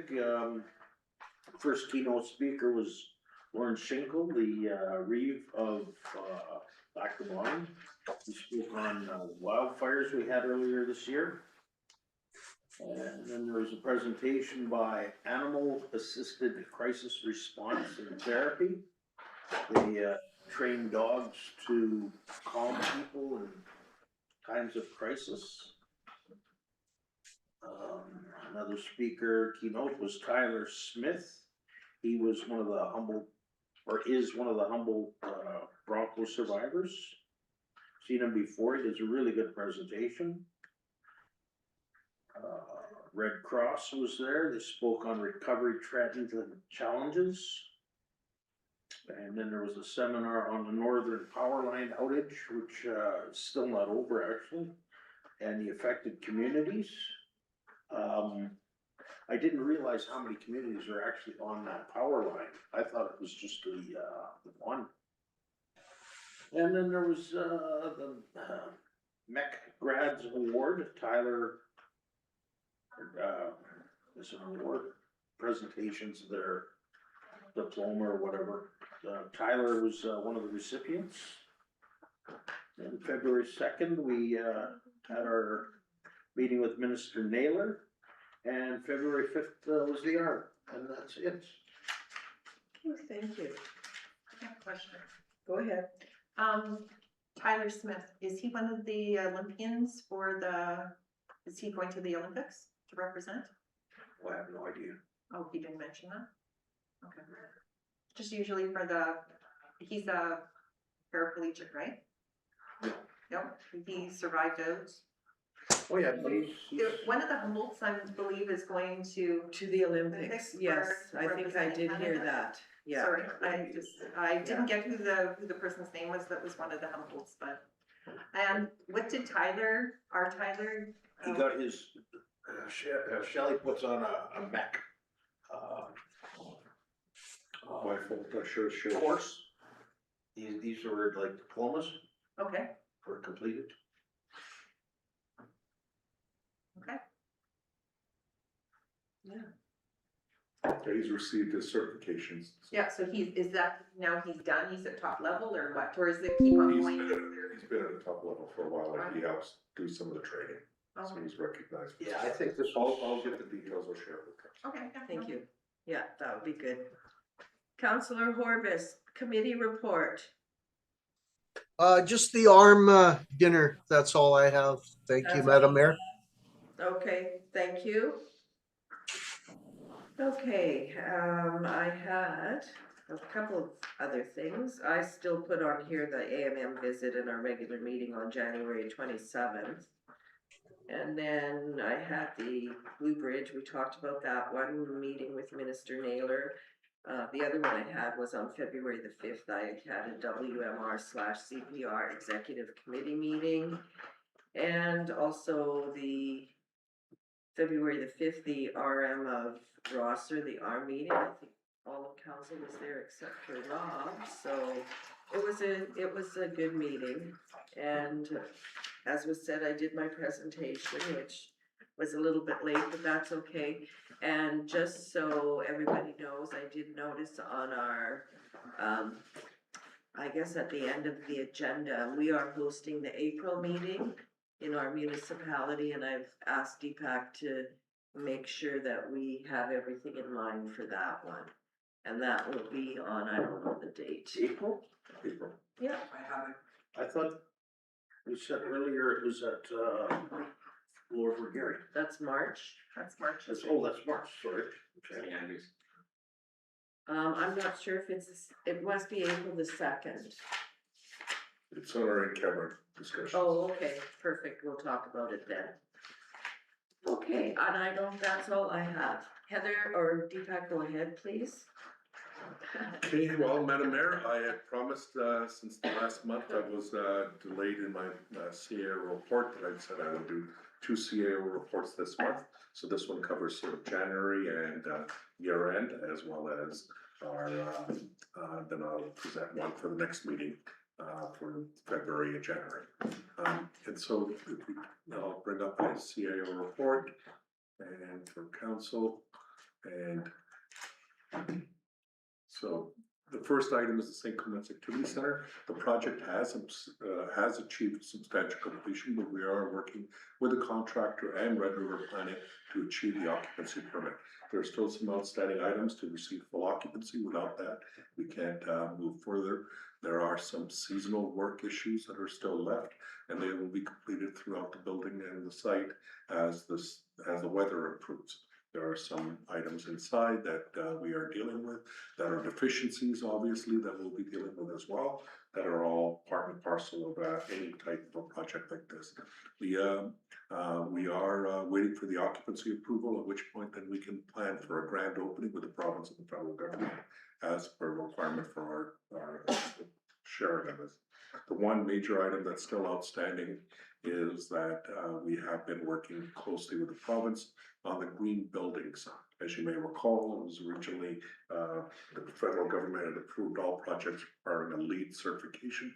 We had, requested an ability to be able to meet the green buildings requirement, which we have, we feel achieved it, but, as in any of these type of technical requirements, we have been going back and forth with the province of Manitoba in order to achieve that level, and we'll hopefully get that shortly.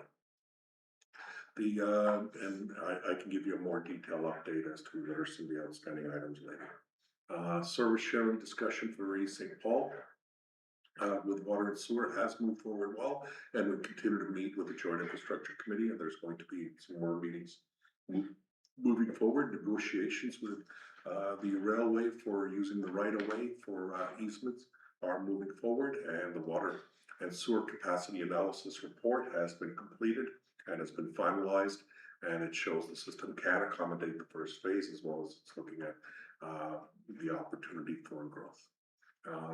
The new contract for GFL began in February this year, and has gone relatively smoothly considering the wholesale changeover. We've had minimal, number of, missed pickups, or, the switchover can always sometimes create all kinds of possible havoc, and we feel that it's gone over relatively smoothly.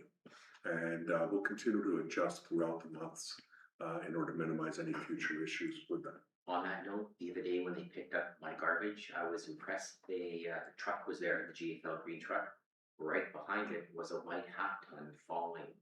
Just, I'm sure that's why there's been no hiccups, because they're actually making sure that these routes are all understood. That must have been a supervisor or somebody behind. Yes, and they're also, I think, GPSing and There you go. tying things together, so they're making sure, because the idea is that if they're missed, they should be able to then go back and be able to tell you, did the truck stop? Did it actually pick up? Because They're doing a good job. yeah, it's good to hear. I think we also received a savings on this project as well.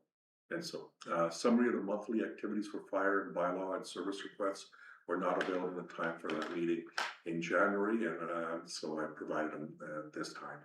The new landfill cell continues to be on schedule, and the asset retirement obligation report will be included with the landfill management program. So with the landfill management program that we have, sorry about that, with the landfill management program, we will, that we're doing with the landfill cell creation, we're also building in there our landfill requirement for obligation for retirement in the future and what we need to do with that. And so that'll be built into the funding that's over there. What's the projected timeline for completion? I didn't know the date. The project completion should be this spring, summer. Okay. Is the intent. As soon as the weather changes, they'll be able to get going on the remaining construction work. Majority of the work that's outstanding now is mainly related with, and I hate to bring up the issue, leaching. And so, summary of the activities for the month of December for emergency response systems is East Narrow had 7 calls, East Beaches Fire, and East Selkirk 5 for both of those. If you notice for Narrow, they're almost all, well, they were all motor vehicle collisions, while majority of the ones in East Beaches were motor vehicle collisions, and same with East Selkirk. So the winter, obviously, you tend to deal with more of that. Along with that, we have the animal control. 6 complaints, dog at large, dog biting, 1 barking. Patrols were conducted, as well as 6 cautions were issued for all the complaints, and 2 of those were at large. We also produced the year-end statistics, and I can zoom in further, but what it does is it produces the statistics for each of those, and then a combined response, so that we have an emergency response that gives you an idea of where our emergency responses have been occurring. And wildland fire response were 61, obviously, and motor vehicle collisions, those are the 2 large ones.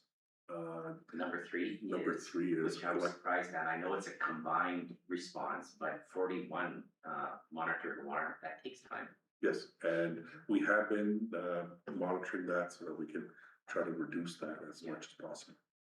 And so along with that, attached, I also have provided several reports. This is what I want to talk about with council a little bit further because this is related to our service requests. So now, after December, we finished our 1 year of going through this. We made several changes. We made some adjustments, and I even want to demonstrate some of that further with council. And we'll do some of that possibly at a committee of the whole meeting as to the demonstration of how much we're expanding with our service requests. But with those, I provided several of those reports. I'm going to walk you through them today. So the first one, what we're going to start doing is now that we've been able to get these on a monthly basis, I want to show you what kind of requests we're receiving on each one of those particular areas. And so, and then what we're looking at is publishing those to place them on the internet and to share with our residents. So there'll be a more detailed kind of a report coming to you on a monthly basis, as well as there will be something that will be provided on a regular basis on our website as an overall synopsis of what's going on with our service request. So if we take a look at protected services, which is the first one I've got on here, and I'm just going to bring it up and increase the size. And what you'll see is there's analysis done. We've identified specific categories, and we get a generic category like other, because it's hard for when the staff are receiving calls as to where they can actually place it when somebody phones in. Sometimes they're phoning in just for a question or other. That's the part I'm trying to take a look at and learn a little bit more about on an ongoing basis, and say, do we need to create more categories? You know, is this a consistent other? You know, or is it just somebody phoning in? Sometimes it's just people phoning in, and it has nothing to do with RRM, or somebody's complaining about various things.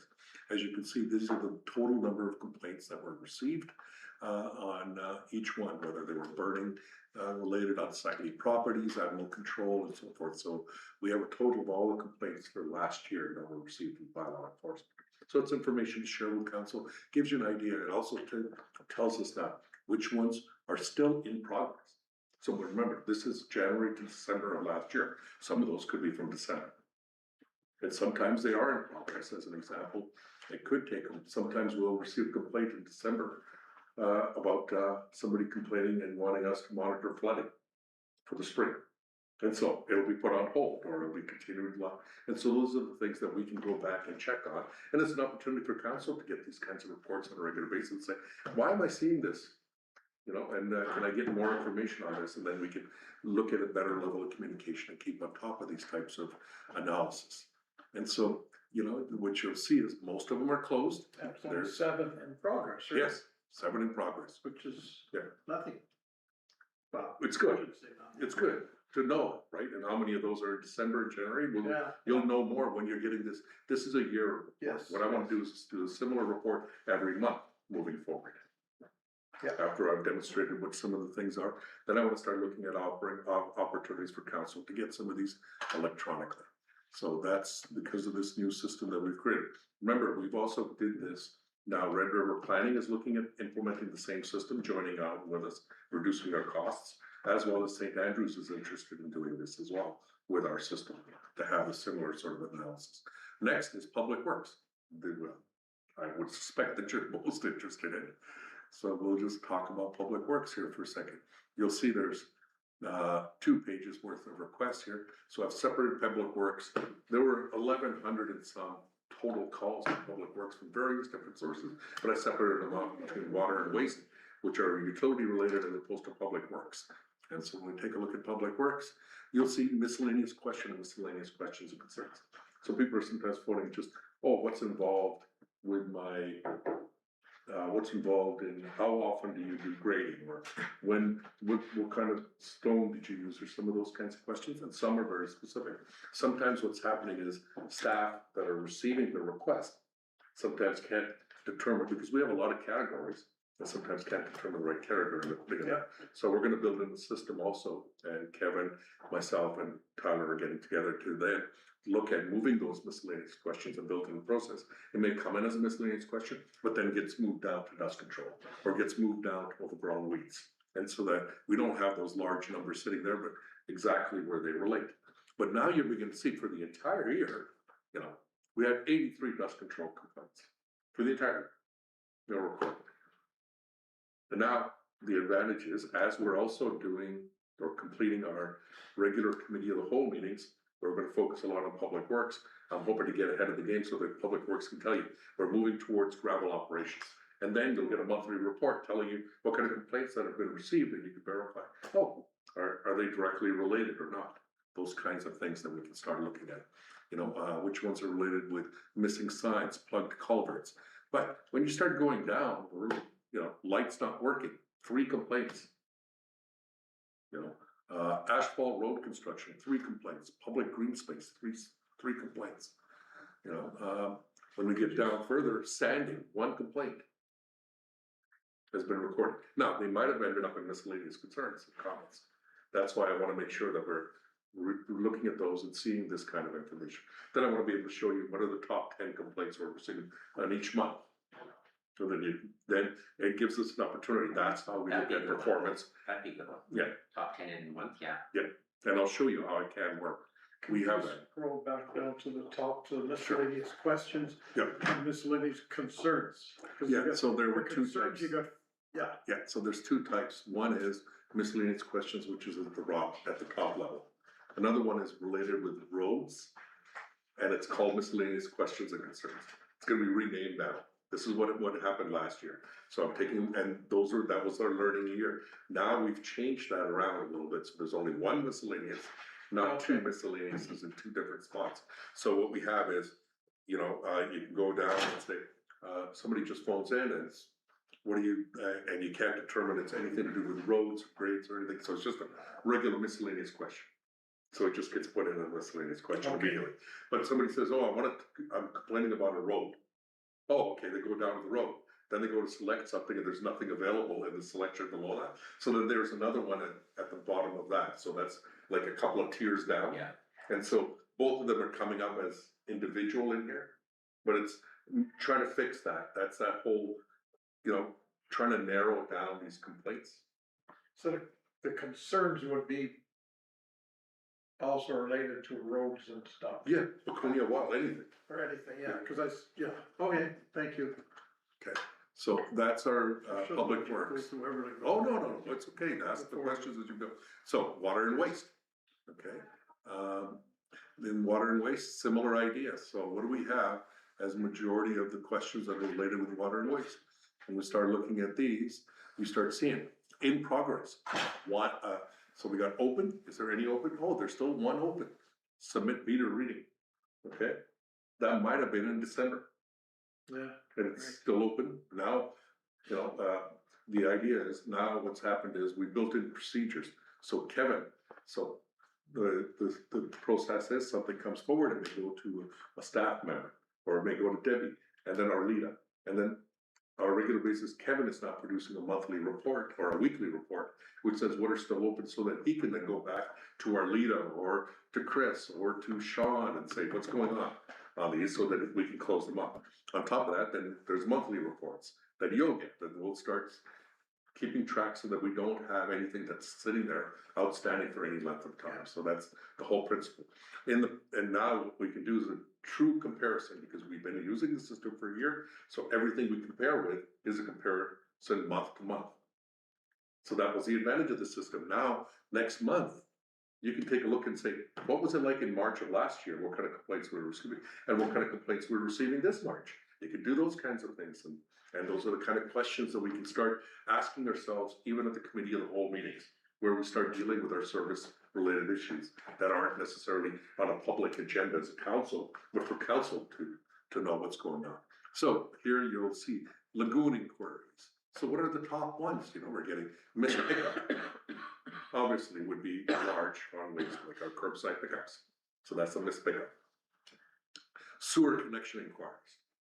So it could be, these are, a lot of people just, related with questions, related with connecting to the sewer system, and it could be just contractors or residents. Utility hookup inspections. So when we see these, we get a better idea, so you can see which ones are the top 10, and are they gonna stay that top 10 during month to month, right? And that's the intent here. And you'll see all of them that are in here. Restoration, somebody's asking. But if you notice, There's only one that's in, but there are several in progress. Not that many, the majority are closed and some are on hold. And so now we can start, doing, the intent is, council's direction was look at continuous improvement. This is one of those things that help to do that level of continuous improvement. And every manager will start beginning to use these systems to their needs and requirements, so that they can do better day-to-day management. The next one is recreation, because recreation is becoming our next big category. So we're beginning to get questions. Now, it's small right now for last year, but it'll start increasing. And when we begin to look at that, we begin to see. We've thrown in fallen trees in here. We put cutting requests, where they're related with trails and so forth. Full trash and recycling bins that are coming in that are complaint, and recreation is managing them sometimes, as opposed to public works. And so the idea is to new trail requests, brushing, quality quality of grass cutting, and especially now that we're gonna build in this year, if you recall, we learned from the program for managing our trails, and that we were gonna set up a program this year of how we're going to, through the budget process. This will be another mechanism of monitoring that and seeing what kind of a performance indicators we're getting on. Okay, so that's our recreation. So I wanted to give you a bit of an idea of how that works. So I'm gonna bring up the Q alert just to give you an idea. So as an example, so those are the various, and when I come in here, I have some reports that I've created myself, live in the system. So as an example, if I go and take a look at miscellaneous questions and concerns, I've identified them. And I said, I wanna take a look at those regularly.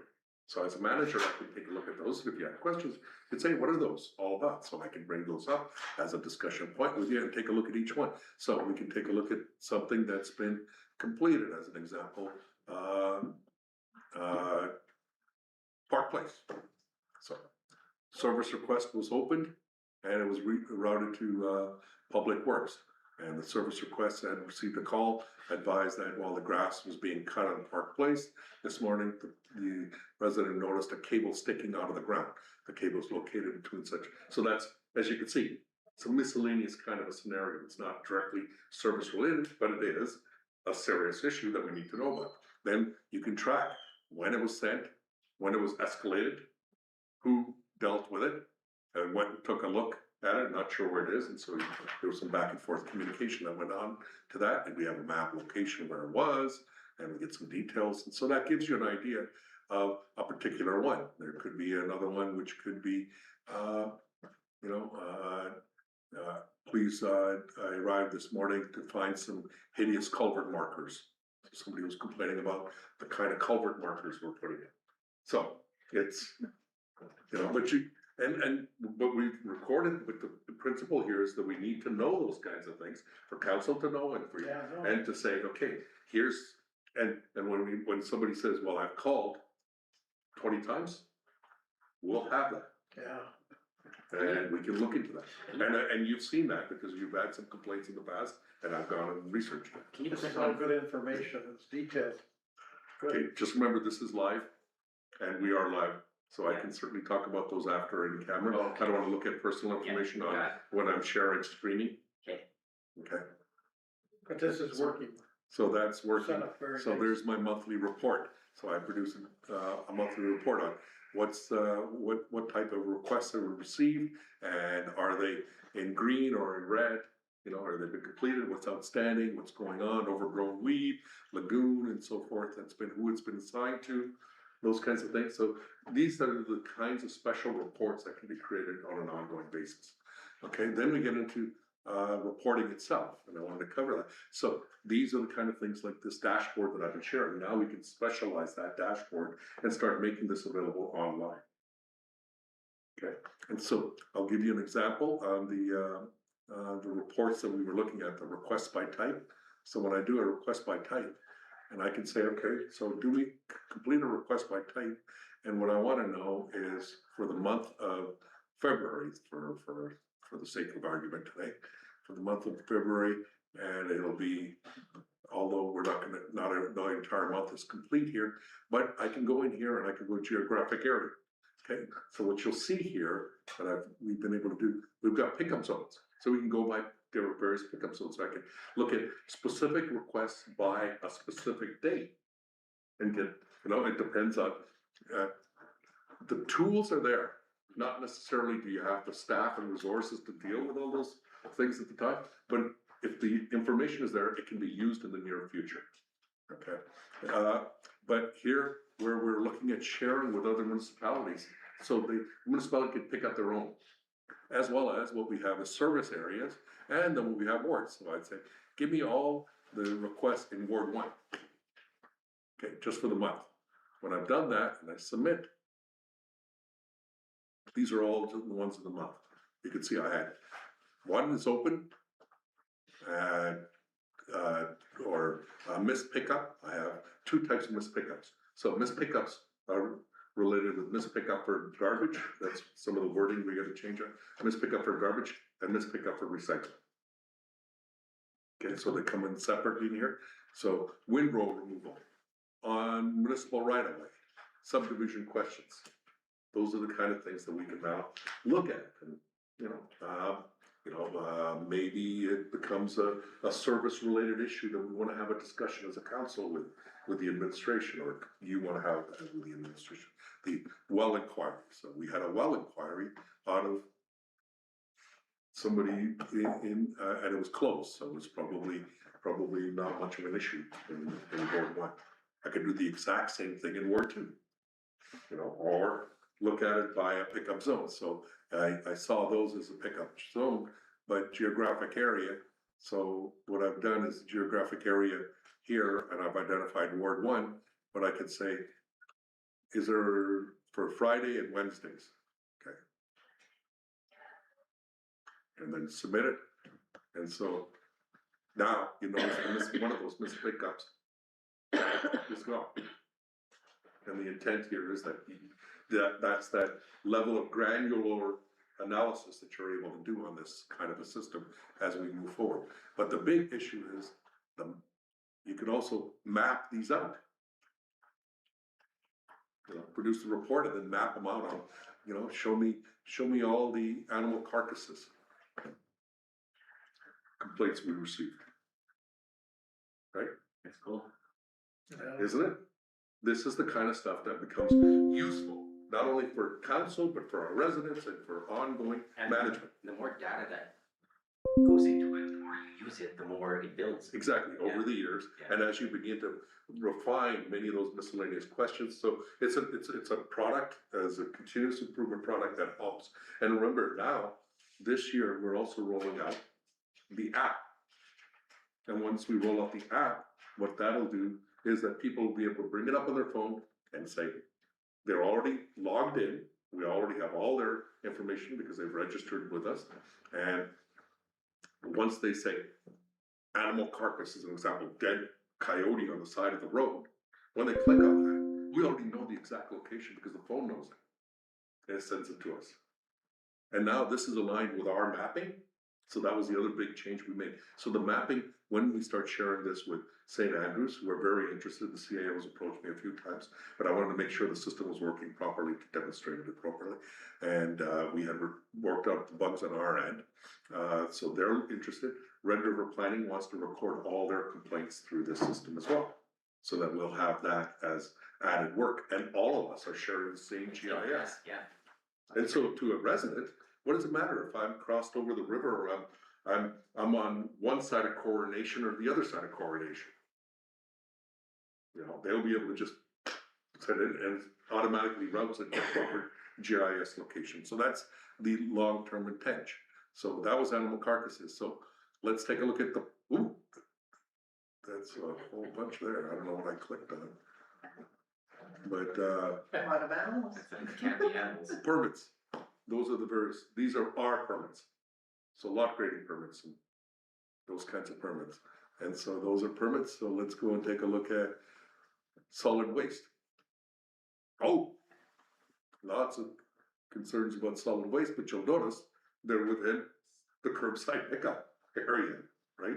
That's where you would have solid waste type. That's a higher level category, and how many of those are missed and so forth. And but that gives you an idea of what we're looking at. And then you could export that data, use it in reports, all kinds of things, you know, and whether that becomes useful for us in the future. So that's our reporting. Then we've got all kinds, you know, requests by department. So I could go in here and just say, give me a full request. So just for February, or let's say for January 1st, okay, to today, February 10th, okay? And submit. And what we have is, we've received 117 already in Public Works just for this year. We received 71 in Water and Waste requests for service. So this is by department. Protective Services has received 13. Planning has received 6. Administration has received 2. Some of the administration are also service requests that council, out of our council agendas, are going forward. So those are being recorded as administration, which are directions to each other. So we said it's not only for service tracking, but it's also for monitoring tasks within our organization. And so we can start monitoring, and some are blank, and I gotta figure out 20 of them, why they're blank as to, which is probably because you can't categorize it to an individual. They may be 20 complaints directly to the CAO. Don't know, we'll see. Hopefully not. Hopefully not. I don't remember 20 complaints in the last 2 months, but it gives you an idea of where we're headed and what kind, and it gives you an idea of the workload. You know, those service requests have an impact. That's why our goal is to try to reduce, not increase. Okay, so that's by that. Requests by street. So this is an interesting one, right? So we can type in. So Kinnison Road, okay? And let's do from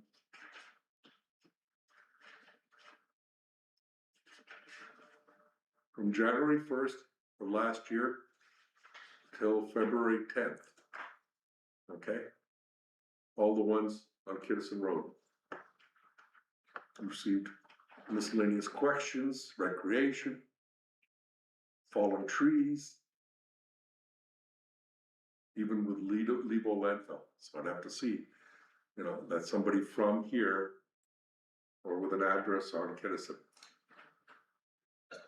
Okay, so some of it is useful for administrative purposes only, right?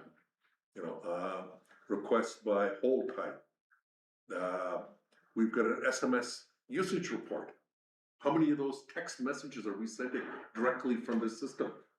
That's the other advantage of the system. So it's not just a system for recording and reporting, but it's also sends messages back and forth when we get to certain, you know, we've sent 103 and 97. So you're beginning to see each month what kind of, how many direct messages we're sending directly as well.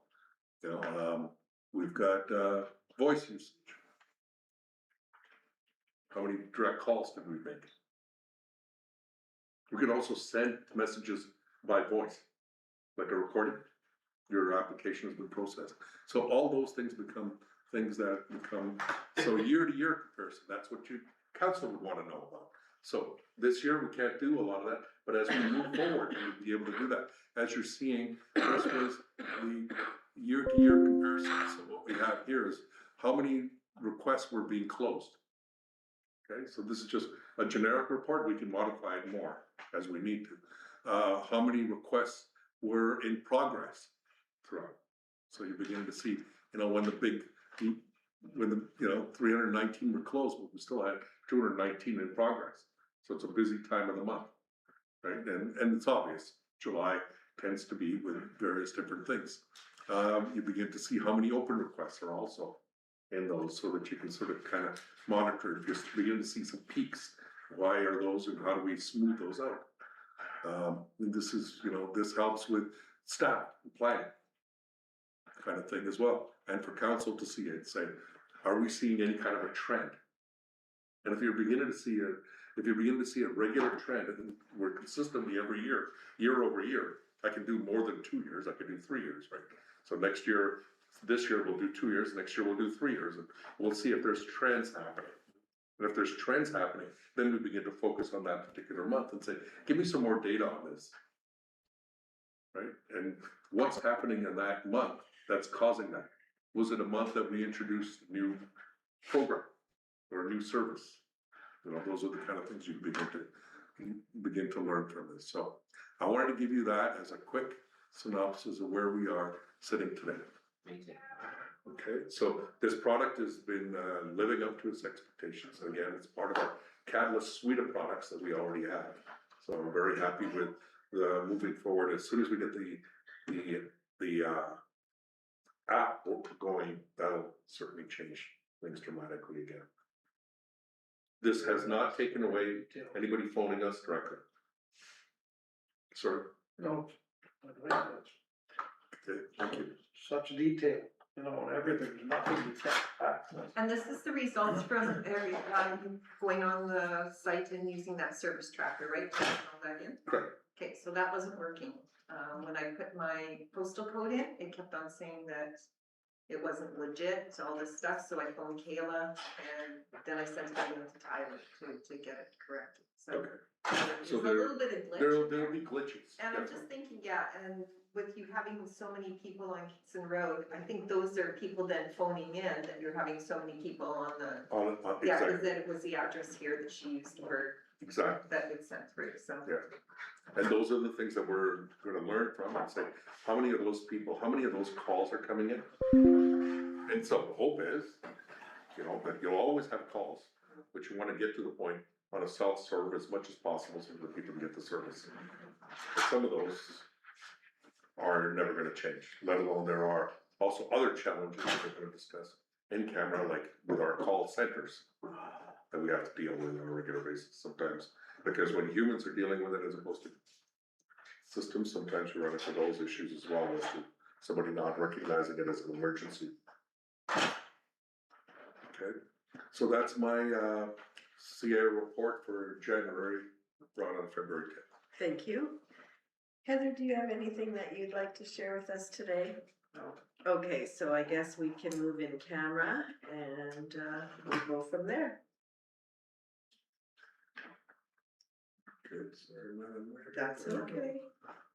Okay, resolve that council recess the regular meeting and go into in-camera and discuss legal and personnel issues.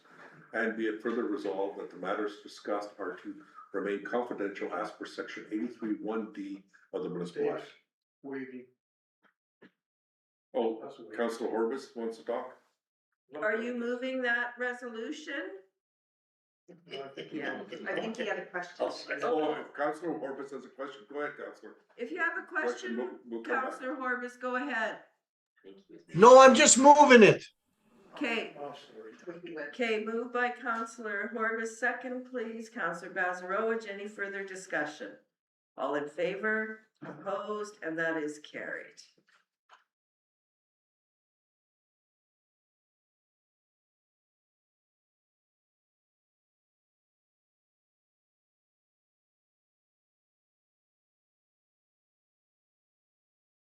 Come out of camera, please. Resolved that as per section 152(4) of the municipal act, the council of the Roma Municipality of St. Clements does now resume sitting of regular meeting. Can I have a mover, please? Councillor Sutherland, Councillor Strang, seconds, all in favor? Opposed? Carried.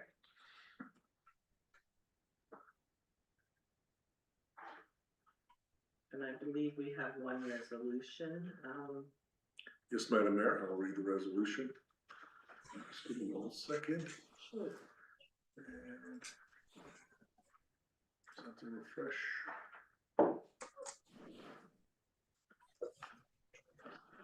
Resolved, Victor Coos be contracted as project manager for the Lebo Community Club building renovations. Can I have a mover, please? Councillor Horbis, second, please. Councillor Bazarowicz, any further discussion? Hearing and seeing none, I will call the question. All those in favor? Opposed? And that is carried. And I don't believe that we have anything else that we need to discuss today, and if there is, please raise your hand now. If not, I will ask for a resolution to adjourn our meeting today. Resolve this meeting of council be adjourned at 2:29 PM, February 10th, 2026. Can I have a mover, please? Counselor Belanger, Counselor Strang seconds, all in favor? Opposed? Carried. Thank you, everyone. Thank you. Thank you. Just give me a minute.